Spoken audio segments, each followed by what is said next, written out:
વાત કરીશું મહેસાણાથી। મહેસાણામાં તોરણવાડી વિસ્તારને નો વ્હીકલ ઝોન જાહેર કરવાની મનપાની તૈયારી સામે સ્થાનિક વેપારીઓએ જોરદાર વિરોધ નોંધાવ્યો હતો।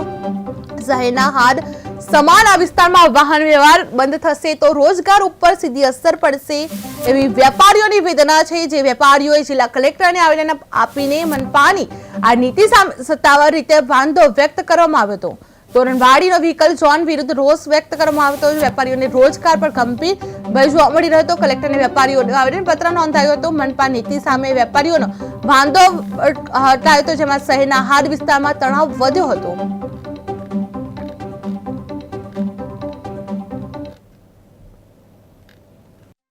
શું નુકસાન છે વેપારીઓને? સૌથી મોટું નુકસાન તો બેન અમારી જે વર્ષોની અહીં મહેસાણાની અને ઉત્તર ગુજરાતની એક રામનવમીની રથયાત્રા સૌથી મોટો એ બાબત છે કે એ બંધ થવાના આરે આવી જશે। જો આ વ્યવસ્થા અમલમાં આવશે તો એ આવનારા ભવિષ્યમાં બંધ થઈ જશે।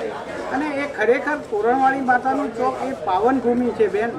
ત્યાંથી અમારી રામનવમી રથયાત્રા હોય કે તોરણવાડી માતાનો કોઈ પણ કાર્યક્રમ હોય કે મોહરમ હોય કે ઇસ્કોનની યાત્રા હોય, બધી ધાર્મિકતા સાથેની જોડાયેલી પાર્કિંગ અને ત્યાં આવતા ગ્રાહકોને બંધ થઈ જાય એવી પરિસ્થિતિ ઊભી થવાના કારણે મેં બધા મહેસાણા તોરણી માતા ચોકના વેપારી મંડળે કલેક્ટર સાહેબને આવેદનપત્ર આપ્યું છે કે સાહેબ આ રોડ રસ્તા ચાલુ રહે, અમારે પાર્કિંગ મળે અને ત્યાં આવતા ગ્રાહકોને ત્યાં આગળ પાર્કિંગ કરી શકે અને જે સાથે સાત રસ્તા તોરણી માતા ચોકના અંદર આવી બ્લોક થઈ જાય છે એનું એક્સેસ ચાલુ થઈ જાય એવી રજૂઆત કરવા માટે સાહેબને મળવા આવ્યા। ચોક્કસ તોરણવાડી માતામાં અનેક પ્રોગ્રામ બ્લોક કરી પાર્કિંગ અને ત્યાં આવતા ગ્રાહકોને બંધ થઈ જાય એવી પરિસ્થિતિ ઊભી થવાના કારણે મેં બધા મહેસાણા તોરણી માતા ચોકના વેપારી મંડળે કલેક્ટર સાહેબને આવેદનપત્ર આપ્યું છે કે સાહેબ આ રોડ રસ્તા ચાલુ રહે,